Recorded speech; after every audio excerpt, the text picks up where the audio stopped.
Hi everyone, this is lecture 6 for POS 201, Introduction to Political Theory, and today we're going to talk about Thomas Hobbes and John Locke and their thoughts on the origins of political institutions, justice, and political obligation. And when we say political obligation, basically what we're talking about is why one would obey the state. What is the justification for complying with a law or doing something that the state tells you to do? So before we start in on that, just an interesting little anecdote. If you look at this picture here on the first slide, and you're familiar with the comic strip Calvin and Hobbes, then you'll notice that they're in the same style. Calvin and Hobbes, for those of you that are are not familiar with it, is a comic strip. I think it's actually hasn't been produced for a number of years now, but they had quite a good run, and there's a number of books that you can buy that have Calvin and Hobbes. And Calvin was a little boy, kind of a mischievous little boy, always in trouble, and Hobbes was his stuffed tiger. And their names, Calvin and Hobbes, were actually based on two really important political philosophers. One of whom you read for today, Thomas Hobbes. That was the name given to the stuffed tiger in Calvin and Hobbes. And the other, for the little boy, Calvin, refers to Calvin, a Dutch theologian. So if you've heard of Dutch Calvinism, which is a form of Protestantism, that originates in the ideas of Calvin. And the cartoonist Bill Watterson, he actually did that on purpose. He chose Hobbes for the tiger because if you read the comic strip, you realize that Hobbes has kind of a bleak view of human nature. He's this stuffed tiger, but a lot of times he looks at things that human beings do, and he has this kind of bleak, pessimistic view.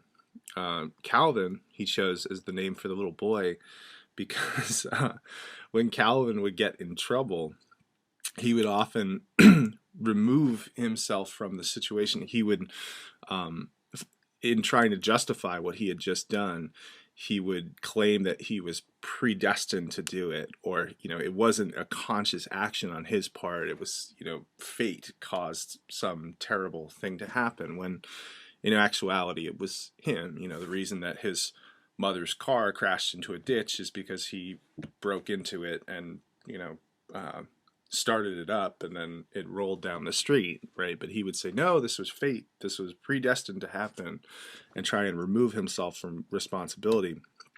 And the Dutch thinker Calvin had a similar notion.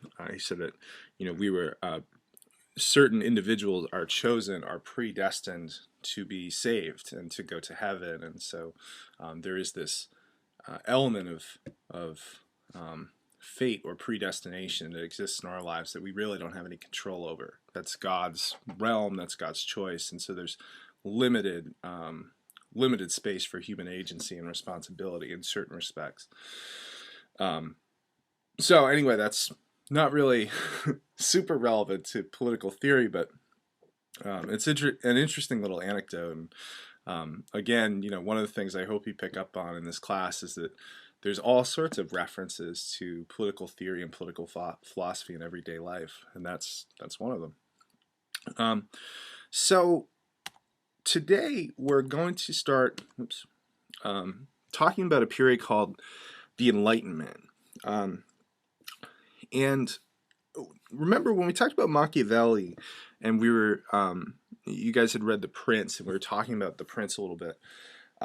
We talked about modern political theory. And we said that modern political theory is unique in a few ways. Modern political theory, starting with Machiavelli, at least in terms of what we read in this class, it's largely secular.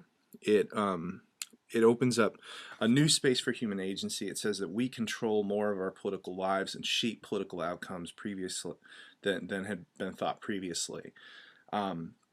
It's also primarily focused on the business of our earthly lives, not our afterlife. And lastly, its focus is to shift away from divine guidance to either observation or perceptions or things like deduction. But the emphasis is going to be moving away from looking to God for guidance and rooting our understanding in knowledge and reason. And Machiavelli ushers that in with The Prince, but it really achieves its fullest form in this period of intellectual awakening known as the Enlightenment. And that's kind of where we move towards today with Hobbes and Locke.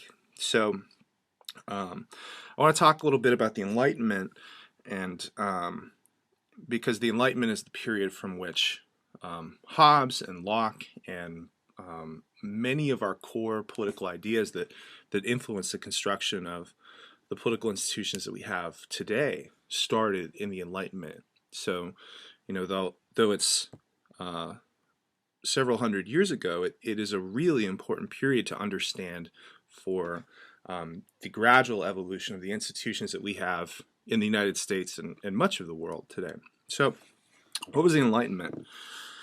A very famous political philosopher who we don't read in here, but who is included in your book, Immanuel Kant, he called Enlightenment man's emergence from self-imposed immaturity.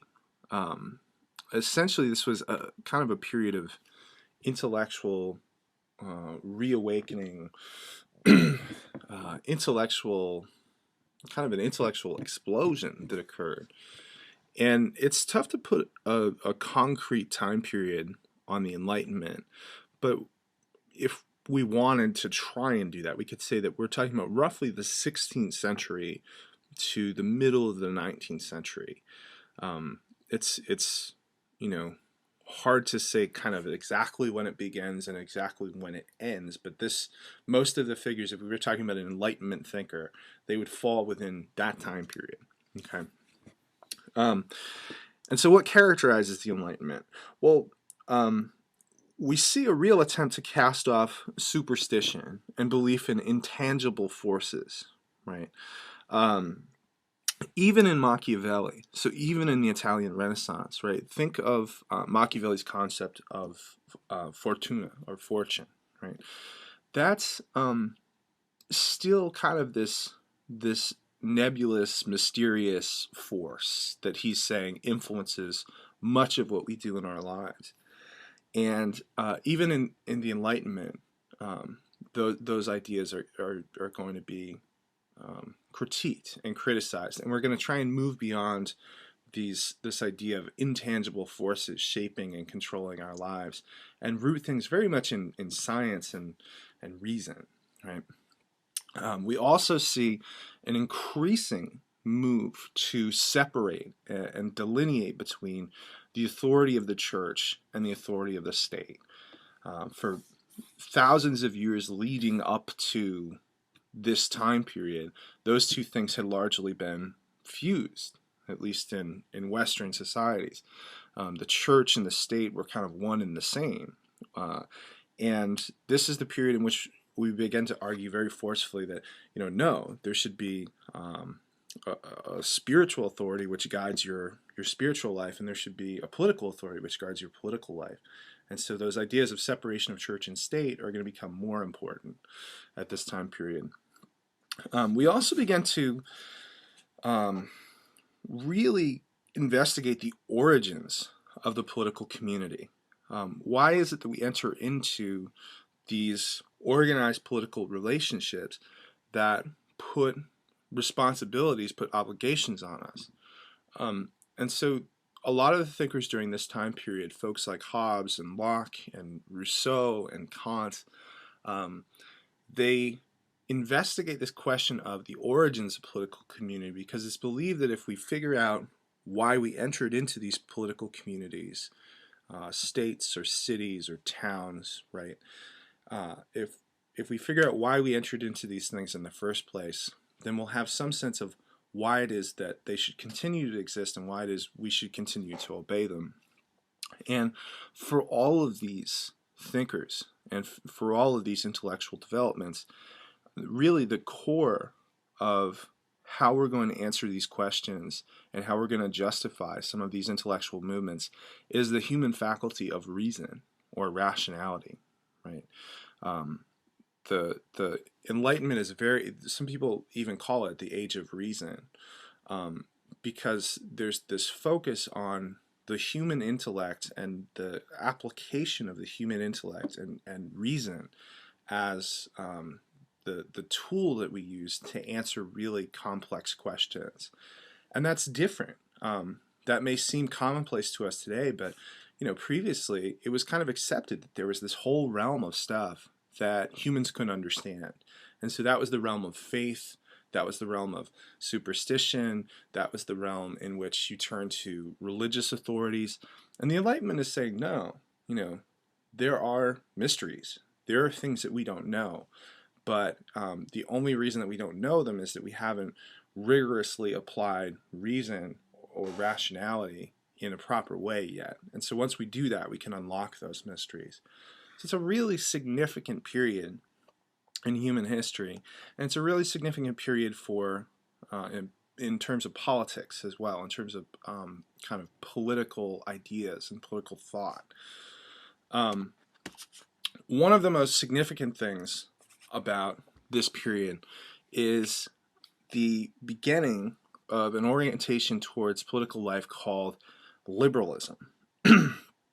And when I talk about liberalism in the context of this course, and really all my courses, I think it's really important to stress that liberalism, the way we talk about liberalism in political theory, is different than the way that we tend to use the term in everyday political discourse in the United States. So when we say liberal in the United States today, when we talk about liberalism or liberal, and we're just talking about everyday political discourse, that means a certain thing. In general, what we're talking about is someone who favors greater social programs and government assistance. They think that the government ought to play a pretty significant role in terms of providing for the public good, providing a social safety net to help those that fall between the cracks. And in addition to that, we're usually talking about an individual who has a pretty tolerant attitude towards difference. If you have a different sexual orientation, that's okay. If you have a different religion, a different identity, that's okay. And so they really value diversity, and in fact they want institutional protections to guarantee that no one is discriminated against, no one is marginalized because they make certain choices with regard to their life. So that's what it means in the U.S. context. In the political theory context, and in the context of which we talk about it in here, liberalism means something a little bit different.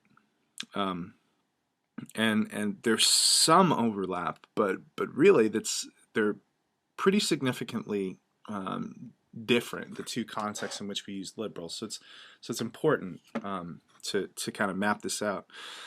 Liberalism, the way that we use it in here, and the way that most individuals in the world use the term liberal, means a certain set of attitudes towards the state and towards the individual.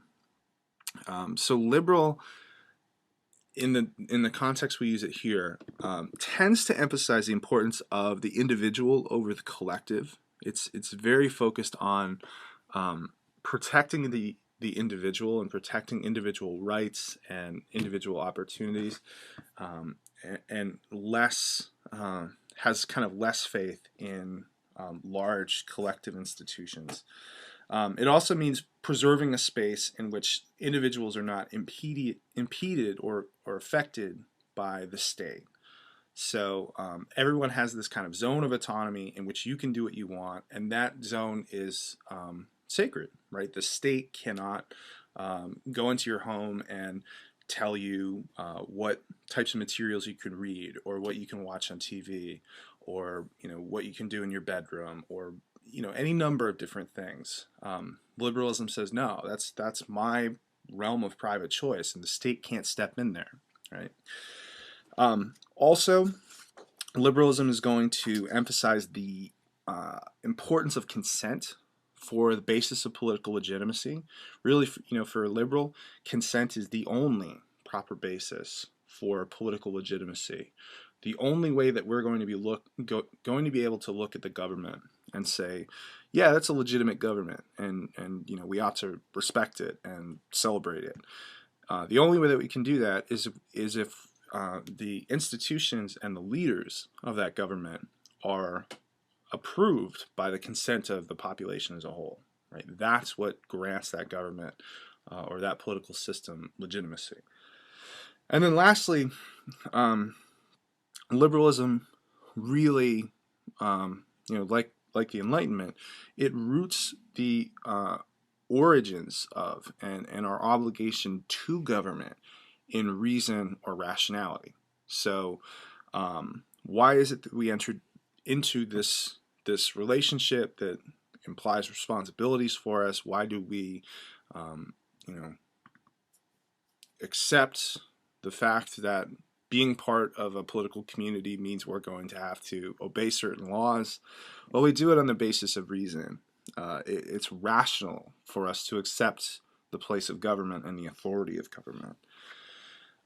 So that is liberalism in the context that we use it in political theory. Okay, and both Thomas Hobbes and John Locke are key figures in liberal political theory. Really, really influential, important figures in the tradition.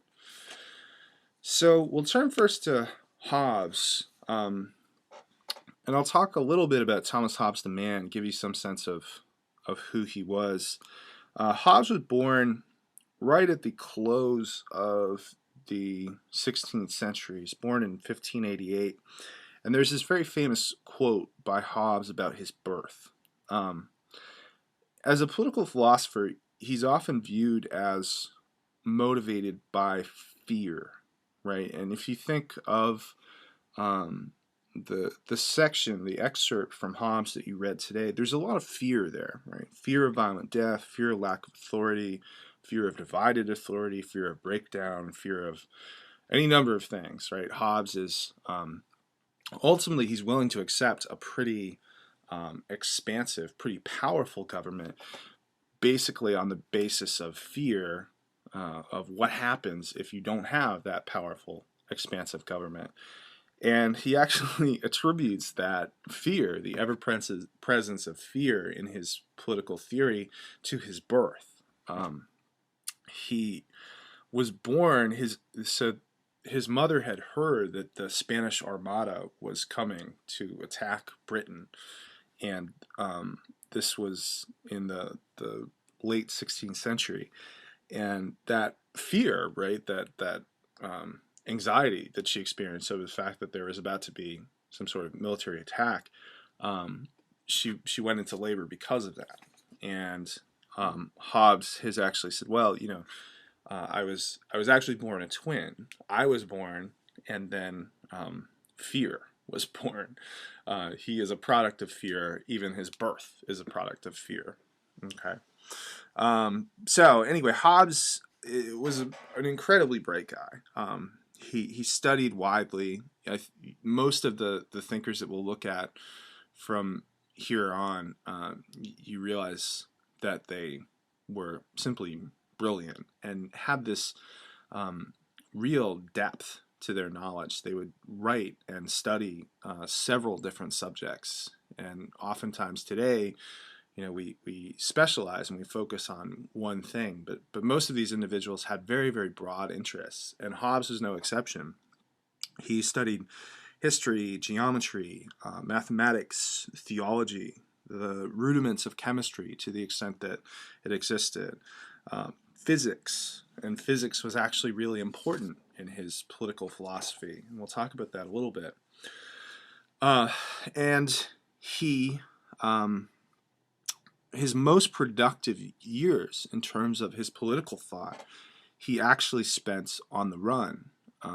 One of the things that hopefully you were able to pick up on in the Hobbes reading was that he argued forcefully for a monarchy. He argued for a king and an absolute sovereign ruler. And right around the time he was doing this, the Parliament in England was getting fed up with the king. Charles I. And it became clear to Hobbes that there was going to be conflict, and he knew that as someone who had supported monarchy, he'd be in danger. He'd be in physical danger. And so he actually had to flee Britain for 11 years and live in France during the overthrow of Charles I. And he did so because he knew that if he returned home, he'd be imprisoned or killed. So he had to go on the run for over a decade. And even after he returned, he faced a lot of pressure from those that opposed him. So there were those that disliked his notion of absolute rule.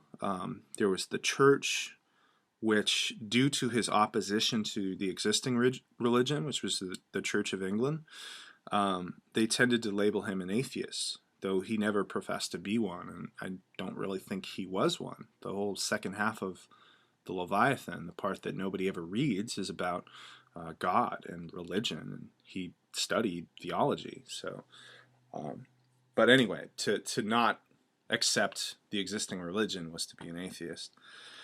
But Hobbes was tremendously influential. He wanted to completely overhaul philosophy, basically in the way that Newton had overhauled physics. He wanted to introduce certainty and order into political theory, and he felt that if he did this, he felt that if we could just kind of get the ideas right, get the basic principles of political theory right, then all of the turbulence associated with Hobbes's time, which was civil war, political instability, fighting between the monarchy and the parliament, all of that could be overcome if you just kind of get the basic ideas, the infrastructure in terms of ideas right. So he had kind of a similar goal to Machiavelli. Remember that Machiavelli looked at his own society, saw it as woefully deficient, and he tried to advance a work of political theory that could bring some order to it. And Hobbes was really doing the same thing. So in order to understand Hobbes, it sounds strange, but in order to understand Hobbes and to begin to talk about Hobbes' understanding of politics, we actually have to first talk about the influence of Newton. And by that, I mean Isaac Newton, the physicist, the mathematician. There's a recent political theorist named Benjamin Barber. He actually called Hobbes' approach to politics Newtonian politics. And I want to talk a bit about why. And then, hopefully when we do that, some of this weird stuff that you see at the beginning of the Leviathan, where he's talking about bodies in motion and movement and springs and wheels and the motions of limbs, some of that begins to make sense. So it's really important to understand that Hobbes was transfixed with physics and what Newton had done for physics, and was trying to carry that over to social and political philosophy. So what did Newton do?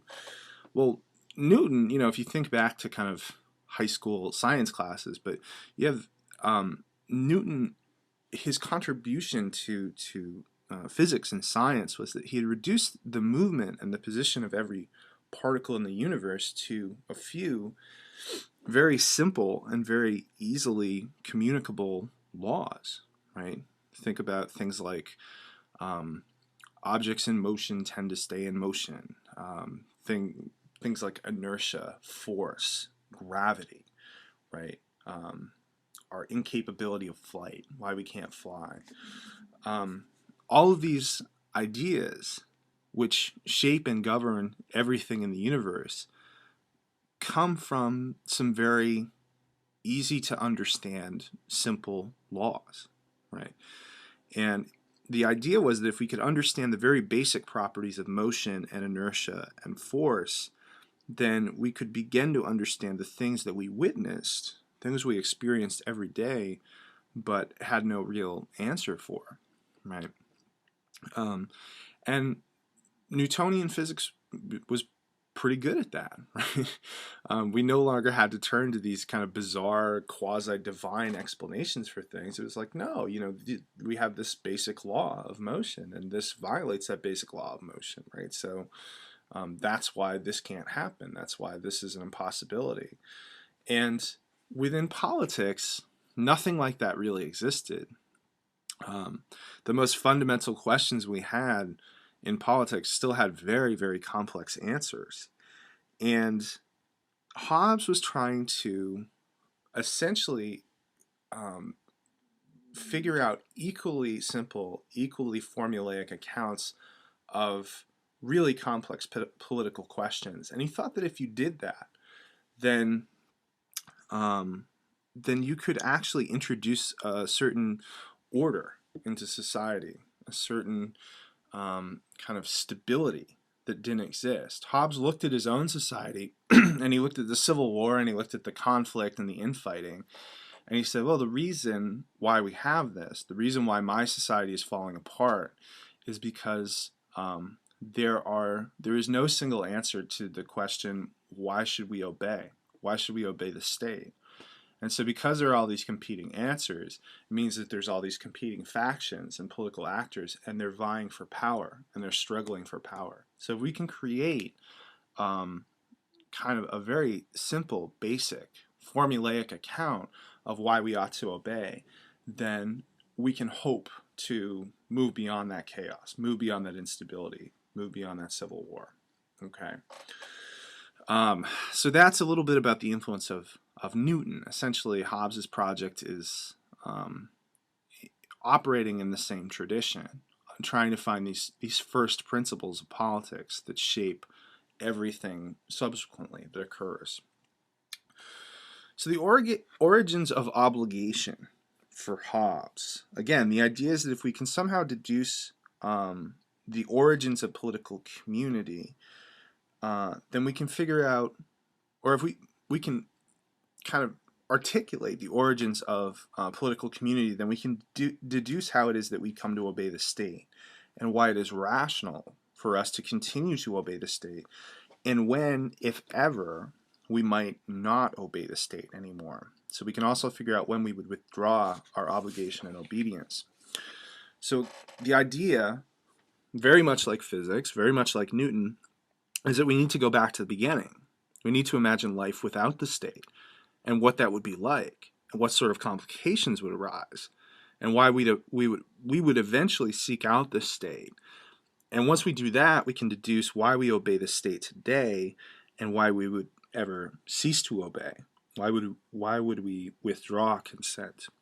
And keep in mind the goal, right? The idea is to somehow transcend the chaos and stability of Hobbes' own time.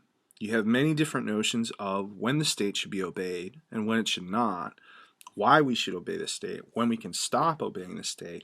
And if everyone has a different answer to that question, that manifests itself as war, as conflict, as instability, governments being overthrown, right? Competing authorities.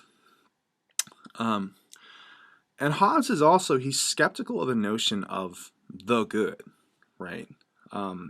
He doesn't really believe, if you think to the Republic and those notions of ideal forms of justice and ideal forms of the state, there is this notion that we can arrive at a universal, all-encompassing answer for those things.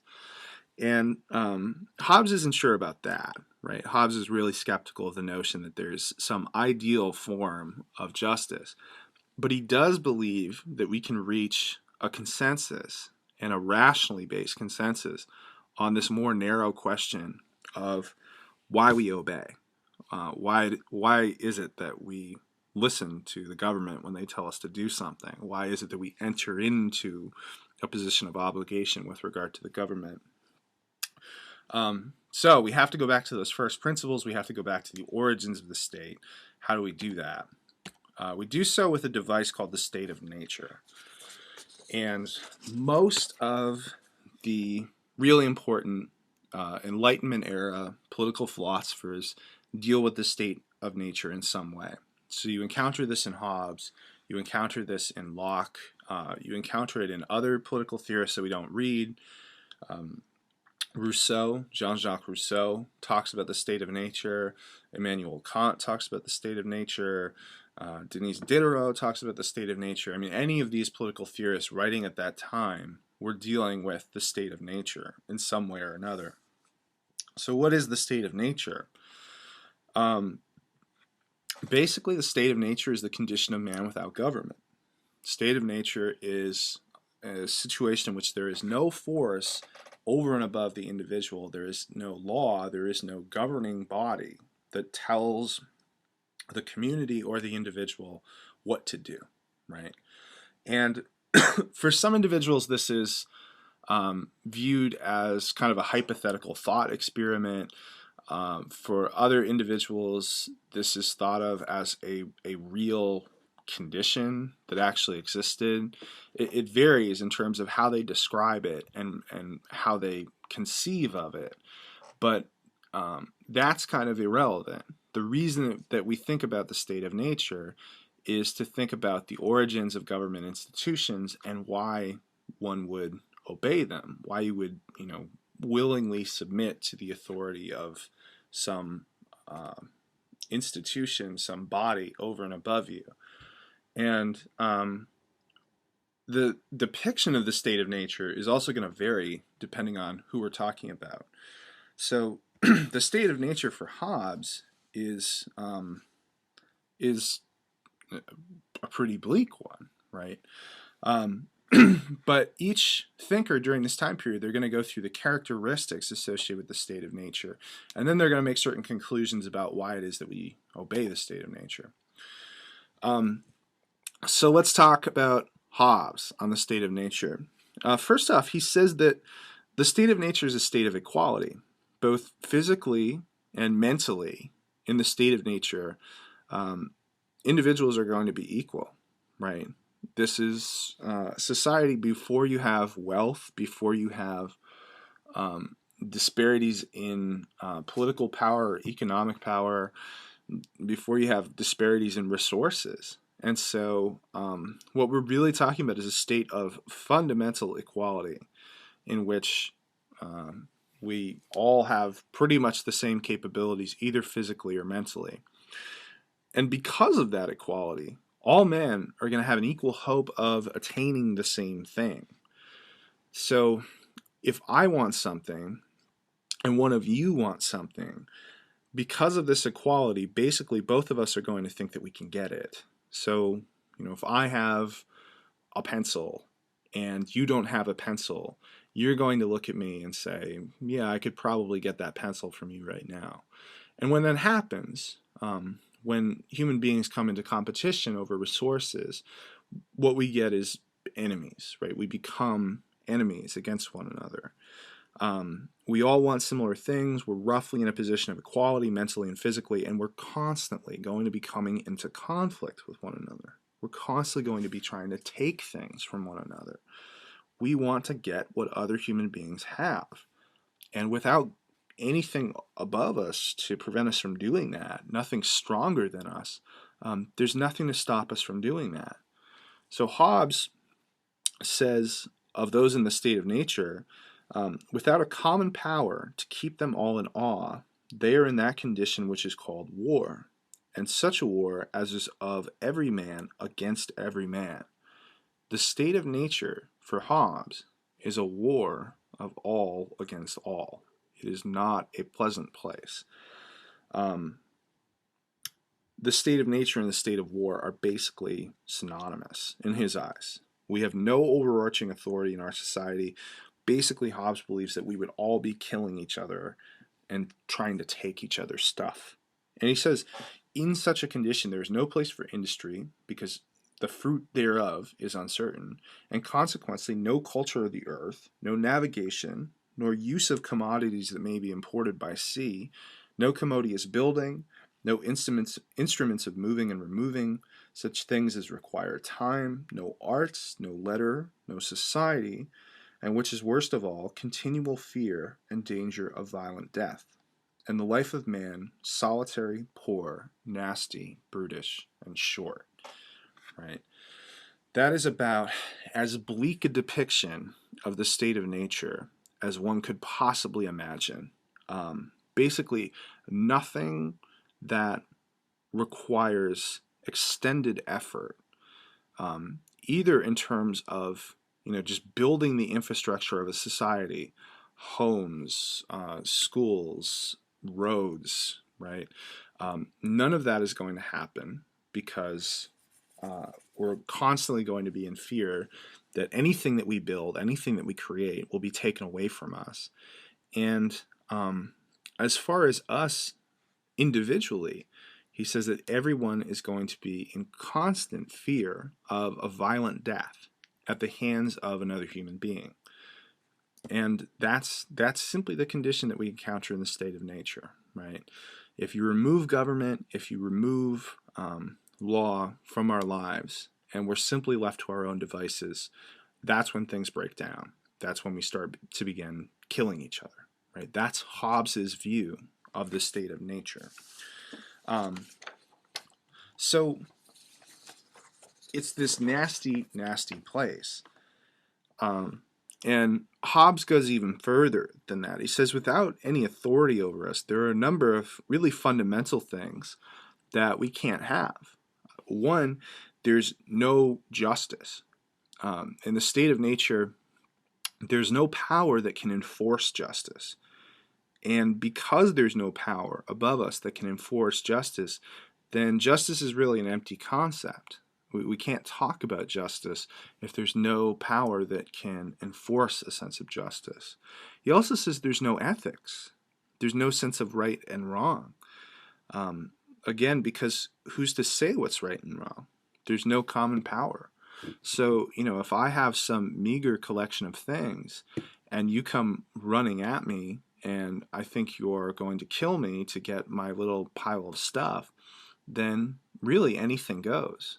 Right. In this condition of the state of nature, I am well within my means to kill you if I think that you're going to take my stuff. We're not evolved yet enough to even talk about ethics and what is right and what is wrong, because we're stuck at the level of survival, and we're stuck at the level of just protecting, what we have in order to survive. And there's also no sense of ownership, right? Think of the things that you own. Maybe you own a car, right? Maybe you own your laptop. Well, the reason that you own those things is because you live in a society that's stable enough to have a concept of ownership. If somebody runs up and takes your laptop, you can say, hey, stop that person. They took my laptop. That belongs to me. And there's a legal system, there's a judicial system, there's a police force that can enforce that sense of ownership. And you have a set of societal norms that say, yeah, if you bought that with your own money and this random person walks up and takes it, then that's wrong. That's a violation of your property, and that person should be punished. You don't have any of that in the state of nature. None of that exists. It hasn't been created yet. And therefore, there's really no sense of ownership, because whatever you possess, whatever you have, can be taken away from you. And because everyone is concerned about survival, everyone is concerned about eking out a very basic existence, then that's perfectly okay, right? That's what you do in order to survive.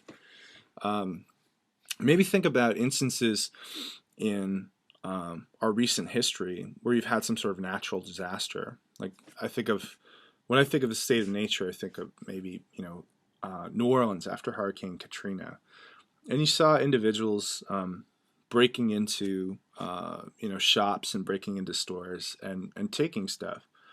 And sometimes it was a TV, but sometimes it was just bottled water, some food, right? And those people were initially criticized. A lot of people looked at those pictures and said, oh, isn't this a shame? This is, people destroying their own communities, violating the property of their neighbors just because there's no police around to enforce anything. And other people said, no, right? That society, that city is in kind of a battle for its own survival. And so the individuals are just trying to survive. And so you can't really criticize somebody that steals a case of bottled water when they're simply trying to continue to live. That sense of ownership, that reverence that we have for property rights kind of breaks down when you have people that are living on the margins of existence and survival. And that's maybe one way to think about the state of nature, right? You can't have a sense of ownership because you're too close to the margins of survival for it to be meaningful. And you don't have the institutions to enforce it, right? You don't have anything that can really uphold a sense of property and a sense of ownership. But the bottom line is, the kind of key thing that one ought to take away from Hobbes's conception of the state of nature is that it's not a place that we'd want to stay for very long. You know, any rational human being would immediately want to escape that condition. Your property isn't secure. You can't acquire very much. You're living in constant fear of violent death, right? Not only death, but a violent death. It's not simply that you are not going to be able to feed yourself and you're going to starve to death. It's that your neighbors and those around you are constantly eyeing you up, waiting to kill you and take your stuff, right? So it's not even just deprivation, but it's deprivation coupled with violence and disorder and chaos. Okay. So how do we do that? Hobbes says it's entirely rational and natural for human beings to seek government, to want to leave the state of nature. And when you leave the state of nature, ultimately what you're doing is seeking out some form of government, some form of organized society. And though there can never be agreement on the good, right, what a society should seek in terms of its substantive goals, he does think that a broad consensus can form around what is feared. And really what the key thing that's feared in the state of nature is violent death at the hands of another. And Hobbes starts to lay out some of these kind of rational principles in what he calls natural law. Natural law really is how a rational human being seeking to survive and prosper would act. So this would ultimately compel man, the state of nature ultimately would compel man to seek out political community. And Hobbes lays out quite a few natural laws, but for our purposes, the first two are really important. The first is, he says that man seeks peace as far as he can hope to obtain it. And when he can't obtain it, he seeks war. The second natural law is that man is willing, in order to achieve peace, to lay down his right to all things and be content with as much freedom in relation to other men as he would allow other men against himself. Right? So what does that mean in relation to the state of nature and leaving the state of nature? Well, Hobbes is saying that the state of nature is this unhindered realm of freedom. We have perfect freedom in the state of nature. But because of that, it's a terrible place to live. You know, total freedom for him is just a disaster, and no one would want to stay there. And so it's rational. Natural law actually dictates that man would lay down that absolute freedom in order to achieve peace, and in order to transcend this fear he has of violent death at the hands of another man.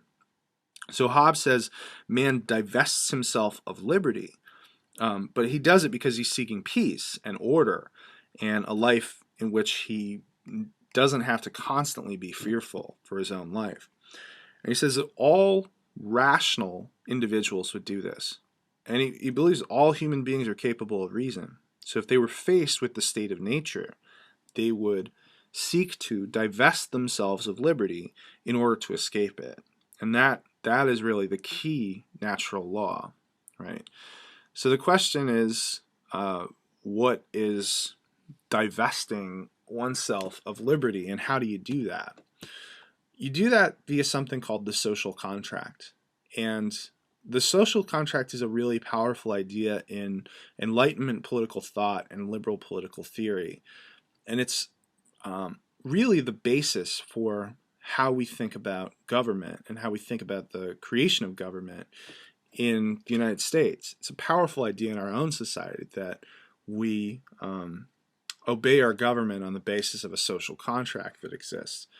So how do we divest ourselves of liberty and institute civil government and move away from the state of nature, well, he says we consent to government and we give up that natural state of freedom, right? So the social contract is simply refers to that process. It's this hypothetical contract that exists, which we all enter into, and in so doing, we leave this state of nature. We divest ourselves of liberty. We give up our right to everything in the state of nature and enter into a political community. But the idea is that we consent. We constrain our liberty in really important ways. We essentially give up that freedom, but we get some very important things in return. So what do we get in return? We get security in our person. So we gain freedom from harm, intimidation, threat by our fellow citizens. In essence, we get peace. We get security in our lives. No one can arbitrarily kill us. We get security in our property. So if you have a government and you have a system of law and you have institutions within your society that can enforce property and ownership, then we get a sense of ownership finally. We can finally say that we own something. You go back to that hypothetical situation of someone taking your laptop and running away. Well, now, there's a whole infrastructure in place by which you can call that person out and then see that person punished, because you now have the judicial system, you have the police force, you have the laws, you have the legal norms with regard to ownership. And in a larger sense, what we gain through the social contract is justice, or at the very least the possibility of justice.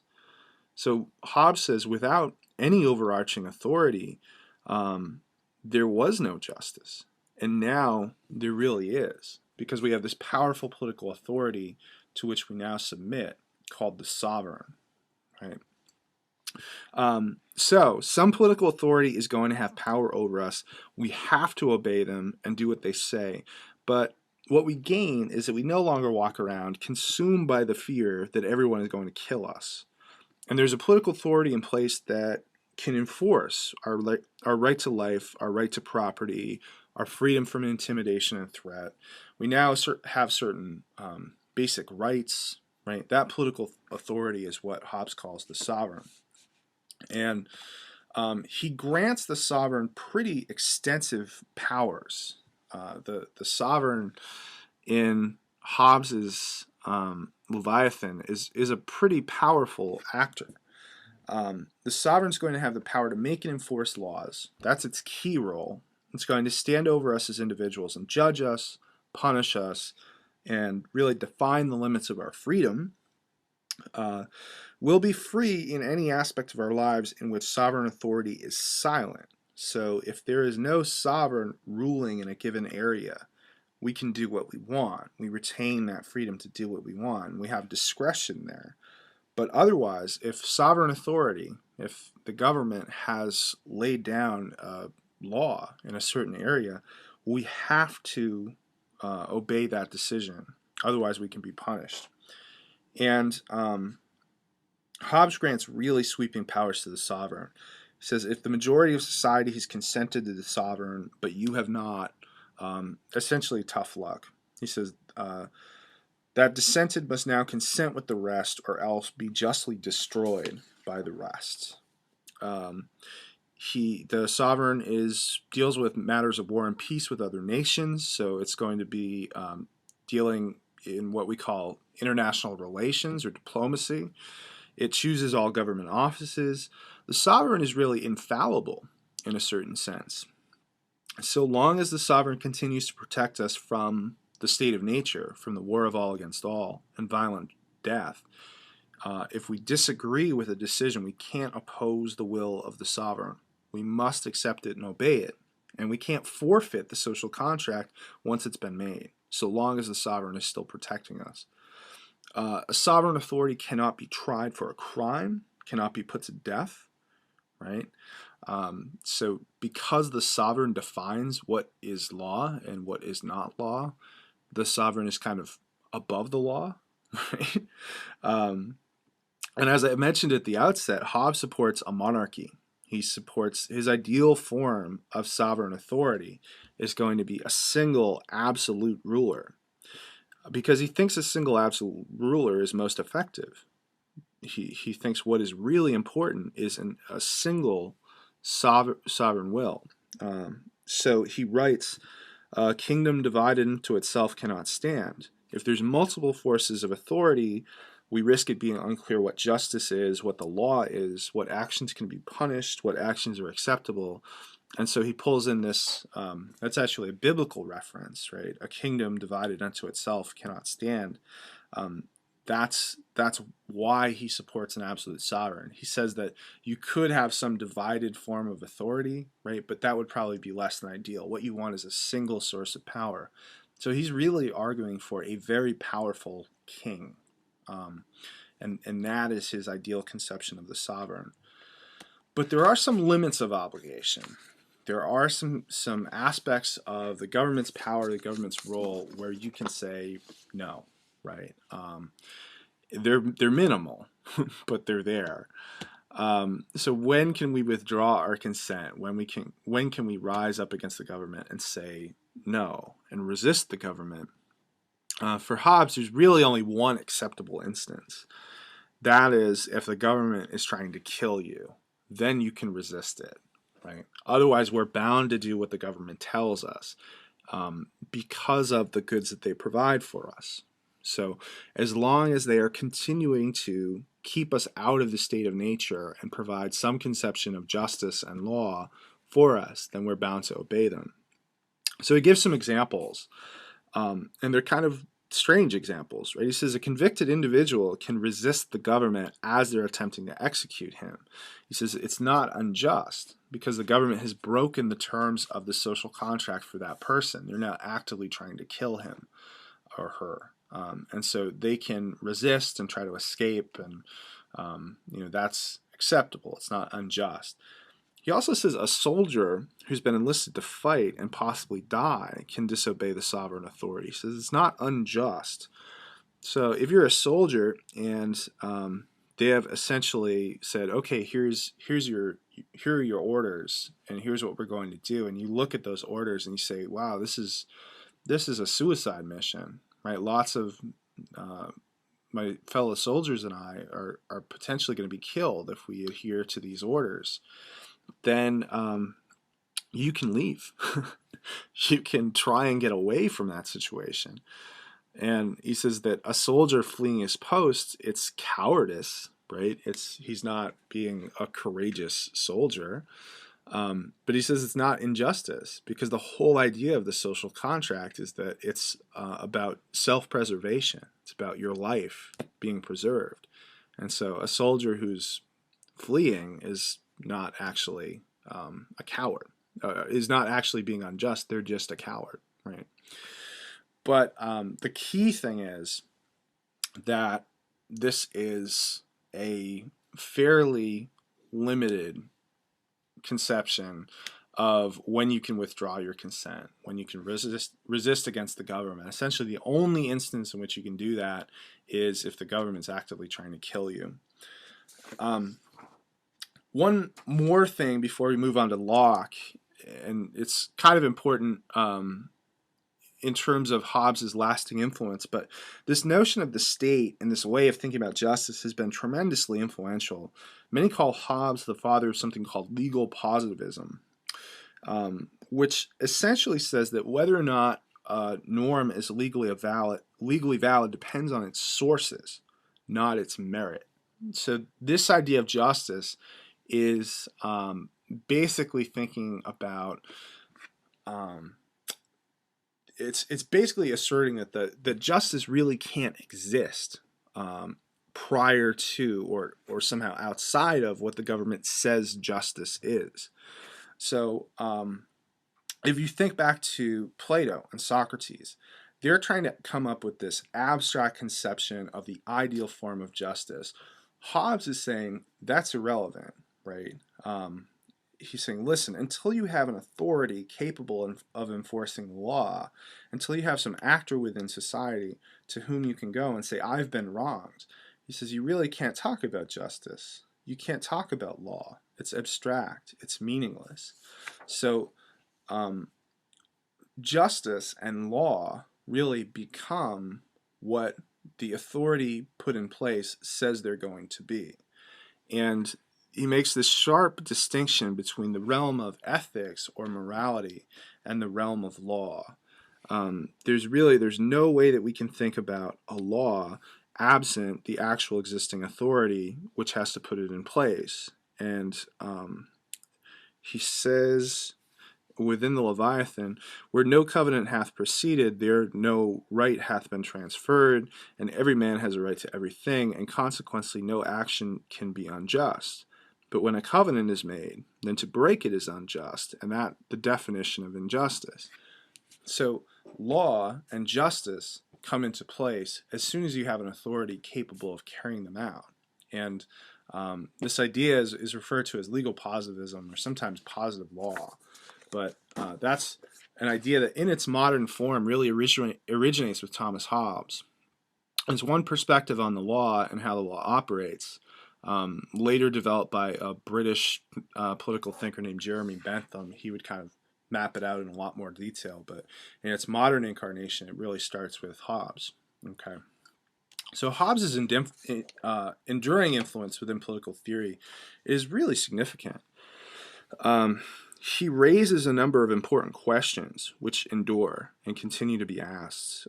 He asks, are people willing to trade liberty for order? Will people give up freedom for a certain sense of security? And that's a question that we continue to ask. One of the key questions that we've been asking in the United States as a society since 9/11 is how much individual freedom are we willing to give up in order to gain security? How much privacy are we willing to give up in order to gain security? And that's a complex question. And there's a lot of different answers, and there's a lot of disagreement with regard to how much liberty we ought to give up in order to ensure security. But Hobbes is really the first one that asks that question in its modern form.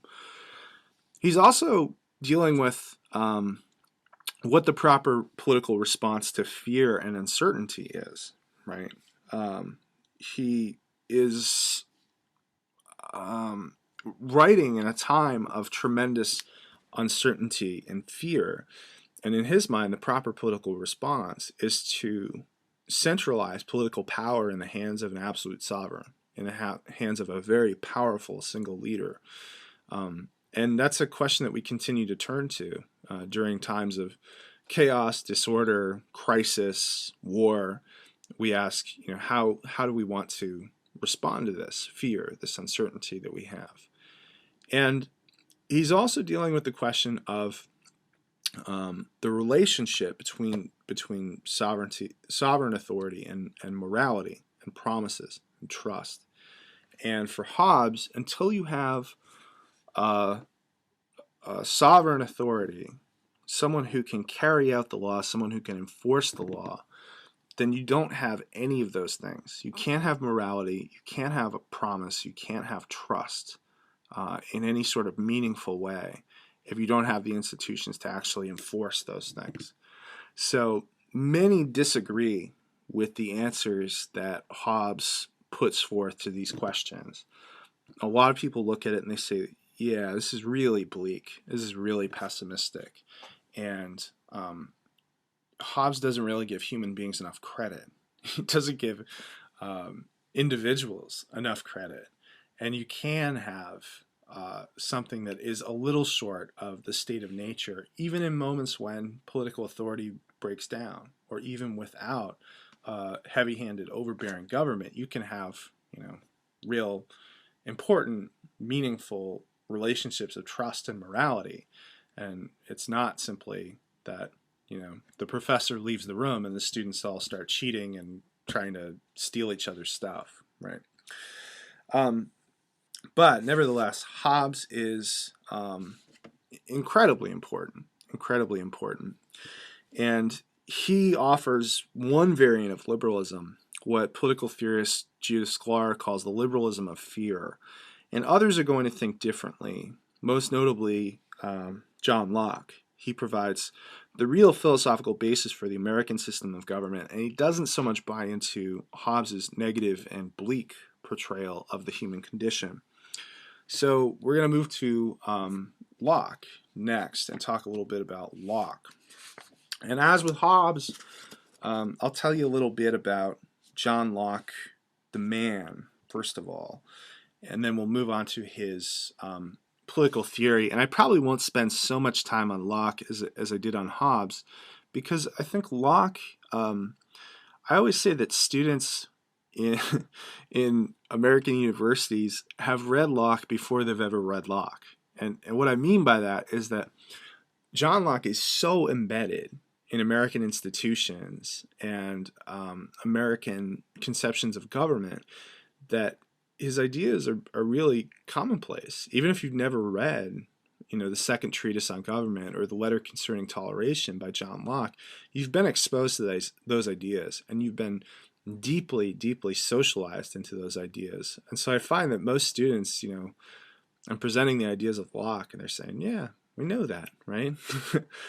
Even if they've never actually gone and investigated the primary sources of John Locke, in their original form. So I'll run through some of this kind of quickly, and if anything's unclear, we can go over it, or you can talk to me during office hours, and we can run through it. A little bit about John Locke, the man. He was born in 1632. He died in 1704, so he's mainly writing in the 17th century. And he was born of relatively modest means. He was born to a lawyer in a rural section of England. And despite the fact that he was of modest means, he ascended within British society. He did so largely because of the sponsorship of a friend of his father's. He was educated at Oxford in philosophy and medicine, actually. So he's another one of these brilliant guys who studies an array of different fields. And even if we look at his philosophical work, he is kind of all over the place. I mean, he did a lot of early work in philosophy of the mind, wrote a lot about how we arrive at knowledge and our senses and perception, actually writes a lot of stuff about color and vision, and really his work kind of blends his own interest in the human body and the human mind as a physician and some debates within moral and political philosophy. And he's clearly interested in medicine as well, and he actually serves as a doctor and a physician. And he's probably most well known for his political philosophy. He, like Hobbes, was a controversial figure politically. Fairly late in his life, he had to flee England as well. This was in 1683. It was alleged that he was part of a plot to kill King Charles II of England, and it's virtually certain that this was a false accusation. It's virtually certain that John Locke was not involved in conspiracy, any sort of plot to kill the king, but nevertheless, his life was in danger, and he actually had to flee. And so he left for Holland, and he didn't stay on the run quite as long as Hobbes. He only fled for 5 years, but again, because his life was in danger and because there were these allegations by the government that he was doing something subversive, he had to go on the run as well. But his contribution to political philosophy is really significant. He continues to articulate this idea of the state of nature and the social contract.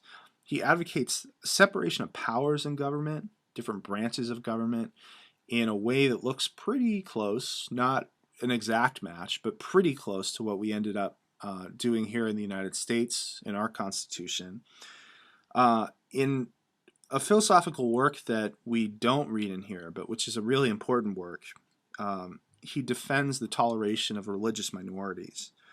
And that was another thing which was very controversial for his time, but he has a very progressive attitude towards the toleration of religious minorities, and articulates this really um, really well argued defense of why religious minorities ought to be tolerated.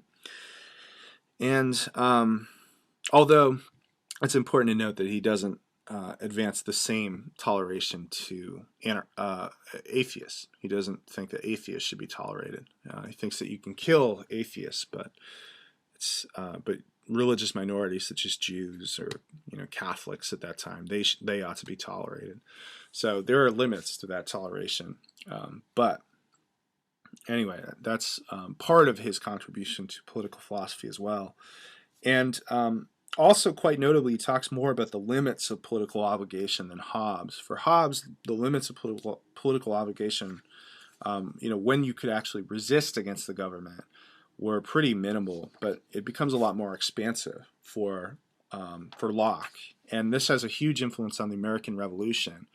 Some of the things that Thomas Jefferson wrote, right, quote unquote, wrote, he basically almost verbatim at certain times was using Locke's language and Locke's ideas.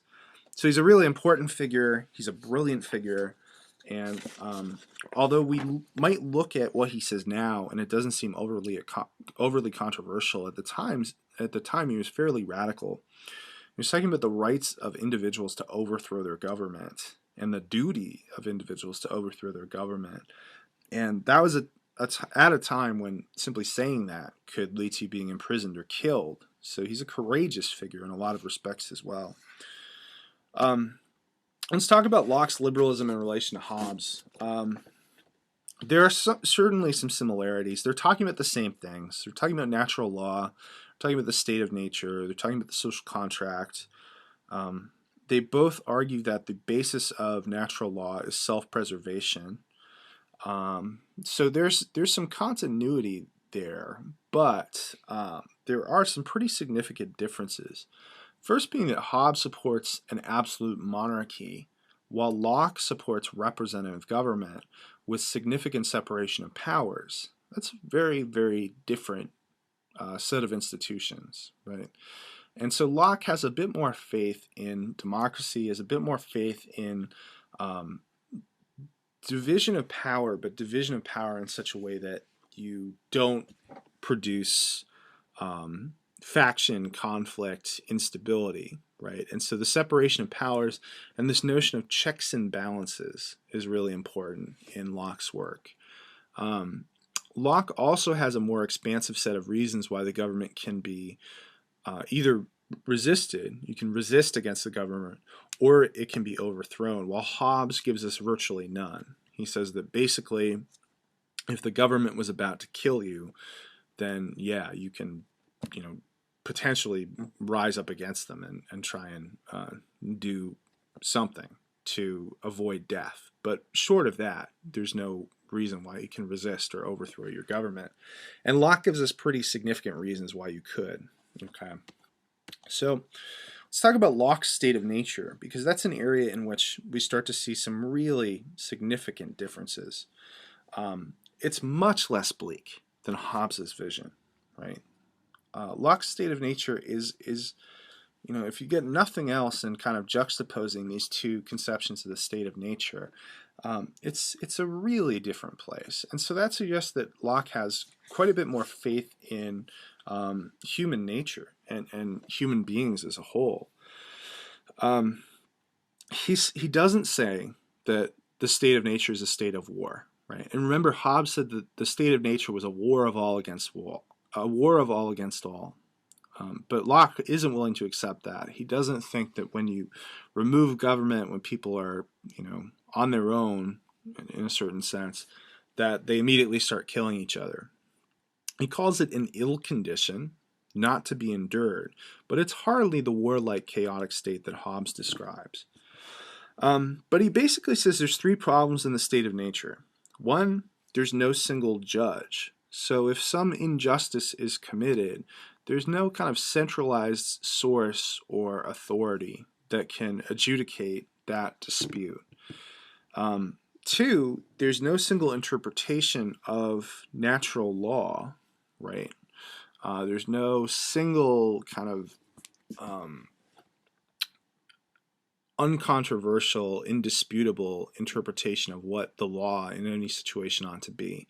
And also, there's no way to execute an authoritative interpretation of the law, because every man essentially becomes an enforcer, right? So if someone wrongs us, if someone steals something from us, if someone engages in violence against us, we all essentially become the judge, the interpreter, the executor of the law.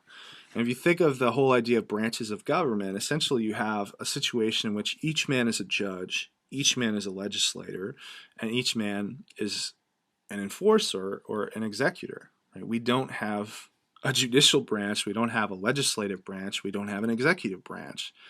And in the absence of those functions of government, we're essentially left to perform all of them ourselves. And the problem with that is that it's extremely, extremely inefficient.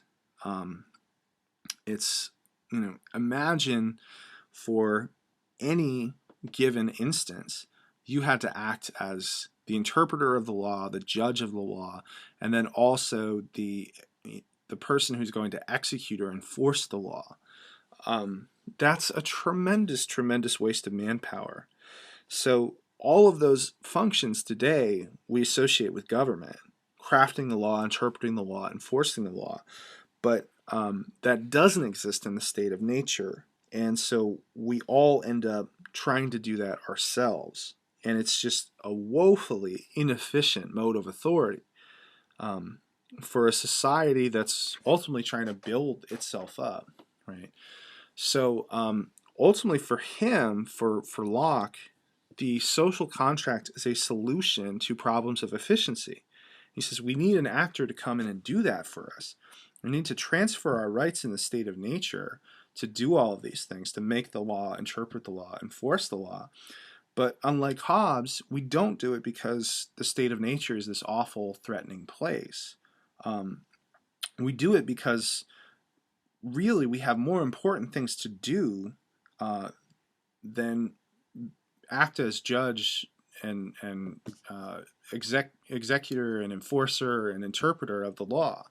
We have to focus on building things, creating the basic infrastructure of society, developing society, growing, thriving. And so we don't have time for all of this. And so that's why we move away from the state of nature, is because it's just a waste of our precious time and our precious energy. Okay. So the answer for Locke, like Hobbes before him, is that we enter into a political community and we create institutions of civil government to make the law, interpret the law, and execute the law for us. And how do we do this? For Locke, we must consent to do so. Now, Hobbes talked about consent as well, but his notion of consent is a little bit different.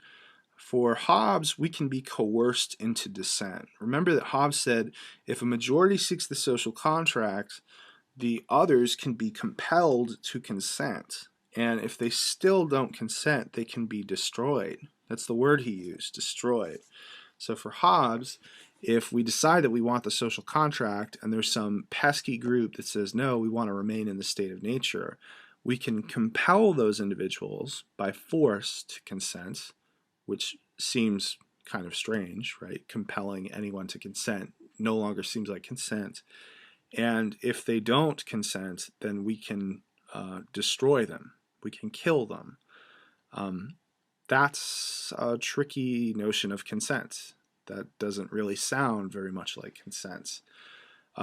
Locke takes consent much more seriously and spends a lot more time laying out what consent would mean, what consenting to the government really means. So for Hobbes, coercion is acceptable in terms of achieving consent. For Locke, the initial act of consent must be unanimous, and there can be no coercion. You can't be coerced into consenting to the social contract and the formation of political community. And Locke very famously expresses two types of consent. He lays out what's called express consent. And when we talk about express consent, that that literally means that an individual says, I wish to be a member of this political community. I hereby consent to its laws, its institutions, its constitution, its government, right?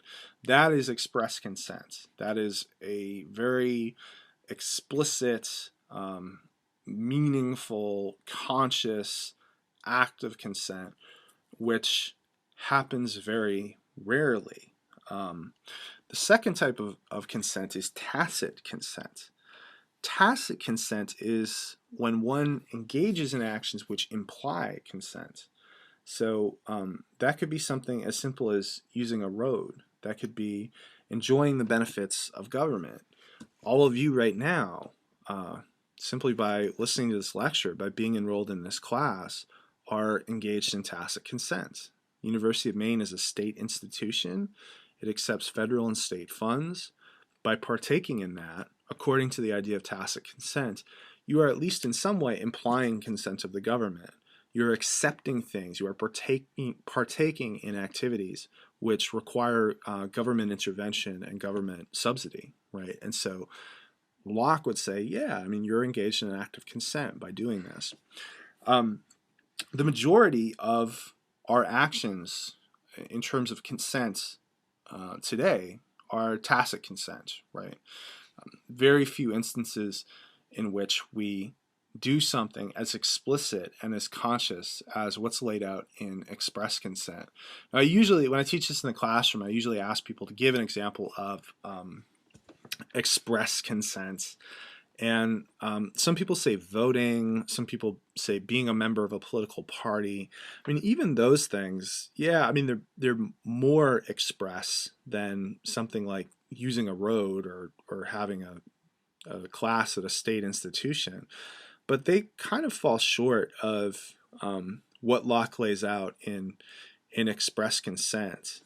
Really, you know, the most cited example of an instance of express consent are naturalization ceremonies. So if you come here and you're not a citizen and you end up on the path to citizenship and you end up eventually becoming a citizen, they have these ceremonies where you actually engage in express consent. You say essentially all of those things that you say, right? I consent to the political community, its laws, its institution, its government. And that's really significant, right? It's really significant that we continue to have some aspect of express consent. And many folks are critical of the fact that there are not more instances in which people actively consent to their government. That's really the one remaining one that we can think of. But for the most part, most of us consent to our government, I would think, through tacit consent. Driving here, I express tacit consent. Accepting financial aid, expressing tacit consent. But very few of us ever engage in something like that, like a naturalization ceremony, where you actually take some sort of oath to express your consent. But anyway, the point is that Hobbes' notion of consent is a lot more developed and probably a lot more defensible than Hobbes' notion of consent. Locke lays out in much more specific ways how consent needs to occur, why express consent is important, whereas Hobbes is going to allow for coercion in terms of consent and accepting consent. Both Locke and Hobbes also talk about natural rights. Now for Hobbes, remember that the key natural right, the thing that we always retain a right to, is self-preservation, right? So when he says that the government can't kill us, and if it tries, we can fight it, that's basically saying that, all right, we have this fundamental right to self-preservation, and that's pretty much what Hobbes allows us in terms of an inalienable natural right. That's what he's willing to give us, is if something is trying to kill us, then we can rise up against it and protect that natural right. Locke's list is a little bit more expansive, and it will look pretty similar to you. Locke says that there are three things which the government cannot take away from us. And they are inalienable, right? Meaning that we can't even give them up ourselves. If I wanted to give up my rights to these things, I couldn't do so. We can never give them away. We always continue to have them. And if anyone tries to intrude upon those rights or trample upon those rights, we can fight for them. So the three natural rights for Locke are life, liberty, and property. Right. Now that should sound somewhat familiar. Thomas Jefferson in the Declaration of Independence said, we hold these truths to be self-evident, that all men are endowed by the Creator with certain inalienable rights, among these which are life, liberty, and that property one got left out. Right. We refer to the pursuit of happiness, but he was pretty much drawing straight from Locke there. We'll talk in just a second about why property got left off the list, or property got changed into pursuit of happiness. But first, let's talk about these rights. Right to life. Basically the same notion that we encounter in Hobbes, right? We have a right to life. No power can arbitrarily kill us. So, and if they do attempt to arbitrarily kill us, we can fight against them, right? We can fight for that right. Liberty. Basically, the Lockean notion of liberty is that we can do what we want so long as it doesn't interfere with or threaten the lives of others. So we have this kind of zone of autonomy. Inside that zone of autonomy, provided that we're not harming others, provided that we're not threatening others, we can do what we want. And so we should be protected from government interference. We should be protected from the interference of our fellow citizens, our fellow community members. And property. Now, this is important. Property, according to Locke, is basically being entitled to everything that we have owned or received, so long, so long as it doesn't threaten the lives or the liberty of others. So, I don't know. For instance, like if I owned all the farmland in a community and decided that I was going to, not provide anyone else in that community with any sort of agricultural goods, and people started starving and dying, Locke would say, well, yeah, that's not right, because you're interfering with the life and the liberty of other individuals through this huge concentration of property which you've arrived at.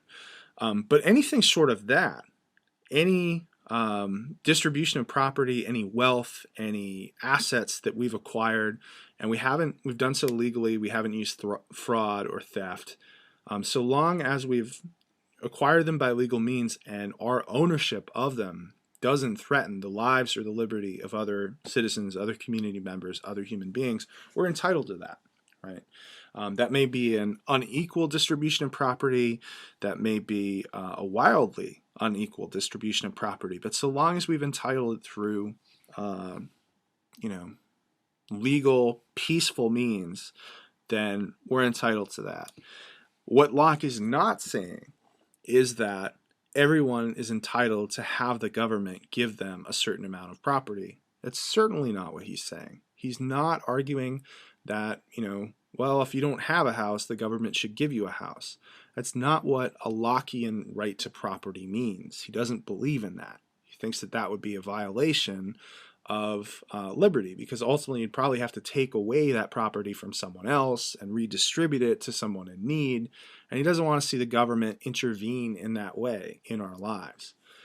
So having a right to property does not mean that the government is going to give you a bunch of stuff, right? It just means that whatever you've acquired, whatever you own, the government's going to protect your property rights. They're going to protect your right to own it. And if someone tries to take it away, or someone, begins to encroach upon your property, then the government will protect your property rights. Now, back to that whole life, liberty, property versus life, liberty, and the pursuit of happiness thing. When the founders were drawing up the Declaration of Independence and kind of creating the justification for a break from the British colonial authorities. They were a little skittish about arguing about just using Locke's language outright, because they thought this whole idea of a right to property would be misunderstood. Thomas Jefferson in particular, he said, that's, if we lay out a right to life, liberty, and property, that's going to be interpreted as some sort of obligation that the government will provide people with an equal distribution of property and land and wealth. And nearly all of the founders, all of the people who founded this country, were wealthy landowners. And there was already a pretty unequal distribution of wealth and property at this point. And so there was a real fear of what was called leveling impulses. You see this in the Federalist Papers, which were documents arguing for the ratification of the Constitution. But there was this real fear that people who didn't have a lot of property or a lot of wealth were going to use the moment of the revolution to push for a more equal distribution of property and wealth. So that Locke's original words, life, liberty, and property, which imply, could potentially be misinterpreted by individuals who didn't have property or wealth, were redefined as life, liberty, and the pursuit of happiness. Pursuit of happiness is, again, still a very Lockean idea. It's the idea that we all define what we want as individuals, and we pursue it, and we have the right to that pursuit. No one gets to define what happiness is for us. No one gets to define how we choose to pursue our happiness, so long as we are not interfering with the lives of others and not threatening the lives of others. We do what we want. And that was what, that was the choice. It doesn't deviate from Locke's ideas or Lockean liberalism, but it gets us away from this idea of a right to property, which scared Thomas Jefferson and the founders a little bit. Okay. So that's the idea of natural rights. Those are the three natural rights which Locke is willing to give us. And the last substantive piece we'll talk about with regard to Locke is withdrawal of consent and the right to revolt. And this is directly tied to those natural rights. Basically, we decide that we decide whether or not we have a right to revolt. We decide to revolt on the basis of whether or not those natural rights are being fulfilled. If our government is not protecting those natural rights, if any of those three things, life, liberty, property, are being unjustly trampled upon, unjustly encroached upon, then Locke argues that we have a right, and he argues even that we have a duty, right? We have an obligation to revolt. So if our lives, if our individual freedoms, our liberty, if our property are not being respected, then we can rise up. And in fact, Locke says that we have a responsibility to rise up. Okay. Locke says wherever the legislators endeavor to take away and destroy the property of the people, or to reduce them to slavery under arbitrary power, they put themselves into a state of war with the people and are thereupon absolved from any further obedience. So the people, in a situation where those natural rights are not being respected, are now in a state of war with their own government and become absolved from the restraints imposed by the social contract. And at that point, people have a right and a duty to withdraw obligation. They can overthrow the government. They can kill the leaders who have declared war upon them and institute a new government, and ultimately consent to a new social contract which will respect their natural rights. There's no equivalent of that in Hobbes, or really anyone that we've read thus far. I mean, that is probably the most radical idea that we've encountered thus far in the political theory which we've read. That's the modern notion of revolution. That's the modern notion of, if the government isn't acting according to your basic rights as an individual, then you rise up and utilize force against your government.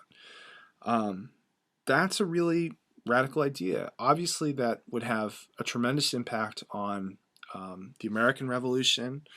That would really shape the thinking of the colonists who were fed up with the British and accused them of having declared war upon them, right? And that is exactly the scenario that played out. This was, the American colonists rose up against the British and instituted a new government and instituted a new social contract, which they felt would respect their natural rights, and even utilized the language of Locke in their Declaration of Independence, which, keep in mind, was essentially a declaration of war. It was ultimately the statement that led to the Revolutionary War. So a lot of people look at Locke and they focus on that, protection of property, individual liberty, and they look at him as a fairly conservative guy. Well, not conservative, but having a set of positions that we might tend to associate with the Republican Party and the ideological right in this country, right? But there are some incredibly radical, incredibly progressive ideas that are contained within Locke, particularly once he starts talking about how we can withdraw our consent from the government. And so that's important to keep in mind, that what Locke was saying was really radical.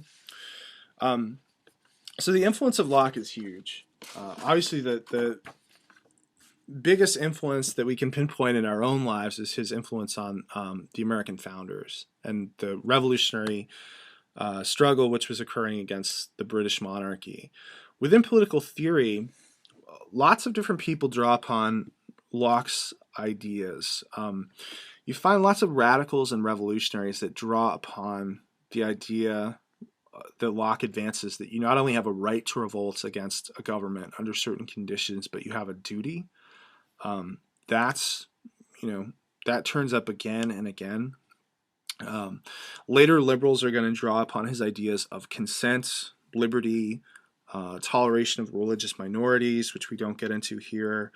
Those dealing with civil rights and human rights are going to draw upon his articulation of the idea of inalienable rights that all men possess.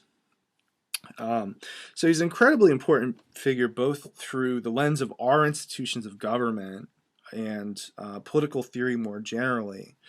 And it's kind of too bad that we spend so little time on Locke. But as I said, I think he's just so integrated into the institutions and the fiber of American government and American political thought that we encounter him on a daily basis. I really do think that most Americans, at their core, the way they've been socialized, are really Lockean in terms of how they think about politics.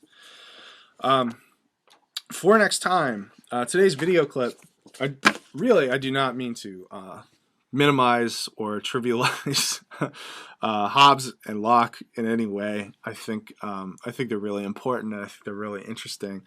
But today's clip is kind of goofy. It's if you guys have ever seen the show Parks and Recreation, Parks and Recreation is about this local kind of city government. It's a Parks and Recreation department within the city bureaucracy, and there's a guy on the show. His name's Ron Swanson. He actually heads up the Parks and Recreation department, and he is a committed libertarian.